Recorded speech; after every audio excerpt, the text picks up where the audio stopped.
గజం భూమి 13,500 రూపాయలతో 151 గజాల భూమి 20 లక్షలు మాత్రమే.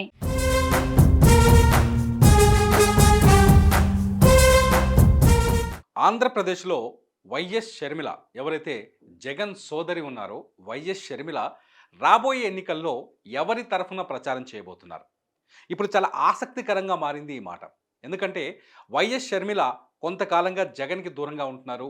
వైఎస్ కుటుంబంలో కొంత విభేదాలు ఉన్నాయనే ప్రచారం జరుగుతోంది. ఈ ప్రచారాల నేపథ్యంలో షర్మిల తాజాగా తీసుకున్న ఒక స్టెప్ ఇవాళ రాజకీయంగా పెద్ద చర్చకు దారితీసింది.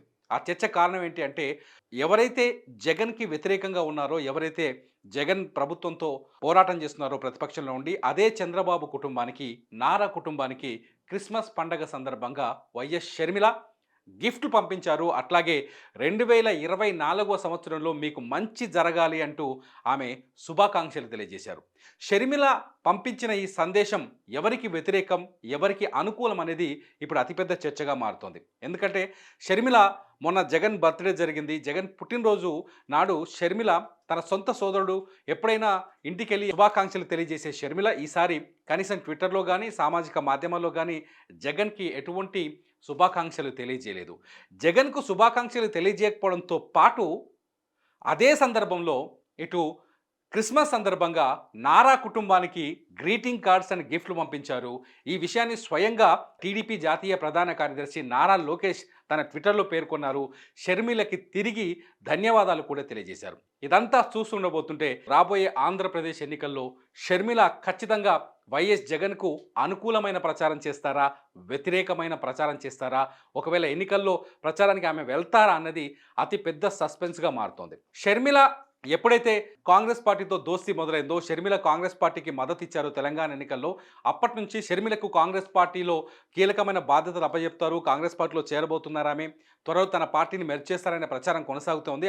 ఈ నేపథ్యంలోనే షర్మిల ఈసారి ఎన్నికల్లో కాంగ్రెస్ పార్టీ తరఫున ఆంధ్రప్రదేశ్లో ప్రచారం చేస్తారని, ఆంధ్రప్రదేశ్ కాంగ్రెస్ పార్టీ బాధ్యతల్ని, షర్మిలకు కీలకమైన బాధ్యతల్ని అప్పజెప్తారనే ప్రచారం కూడా జరుగుతుంది. ఈ నేపథ్యంలోనే షర్మిల కాంగ్రెస్ పార్టీ నుంచి ప్రచారం చేసినా, లేకపోతే తన సొంత పార్టీ ఒకవేళ ఆ పార్టీ మెర్జ్ చేయకుండా ఉండి సొంత పార్టీ నుంచి ఒకవేళ ఆంధ్రప్రదేశ్లో అడుగుపెట్టినా ఆ ప్రచారం పూర్తిగా వైఎస్ జగన్కి వ్యతిరేకమే అవుతుంది. ఇదంతా చూస్తుంటే షర్మిల ఏం చేయబోతున్నారు?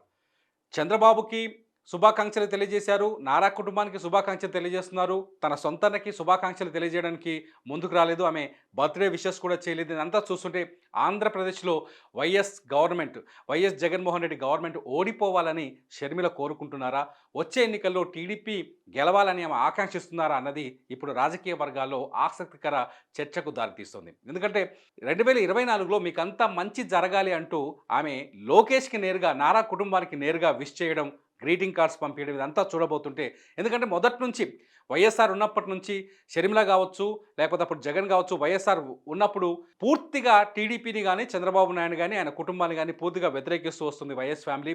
చంద్రబాబుని ప్రశ్నిస్తూ వస్తుంది, చంద్రబాబు ప్రభుత్వం పైన అనేక సార్లు నిలదీస్తూ వస్తోంది.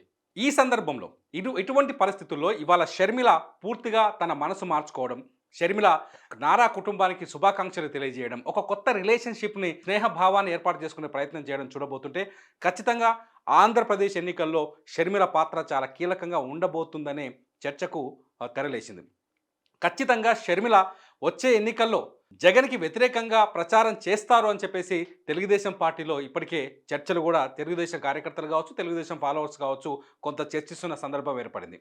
దీంతోపాటు ఎందుకంటే నిన్న మొన్నటి వరకు ఎవరైతే పీకే ప్రశాంత్ కిషోర్ ఉన్నారో, ప్రశాంత్ కిషోర్ వైసీపీ కోసం పనిచేశారు. ప్రశాంత్ కిషోర్కి సంబంధించిన టీం ఐపాక్ వైసీపీ కోసం పనిచేసింది.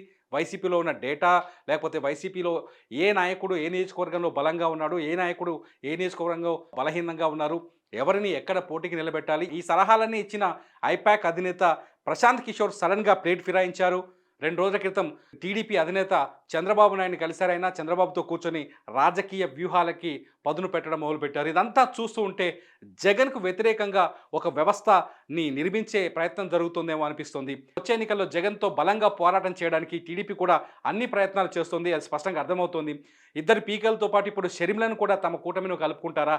ఈ నేపథ్యంలోనే షర్మిల నారా కుటుంబానికి శుభాకాంక్షలు పంపించి వాళ్ళకి మంచి జరగాలని చెప్పేసి షర్మిల కోరుకున్నారా అనేది ఆసక్తికరంగా మారుతుంది. చూద్దాం షర్మిల శుభాకాంక్షల వెనుక ఉన్న రాజకీయ ఆంతర్యం ఏంటి, షర్మిల ఏ స్టెప్ తీసుకోబోతున్నారనేది ఇప్పుడు ఆసక్తికరంగా మారింది.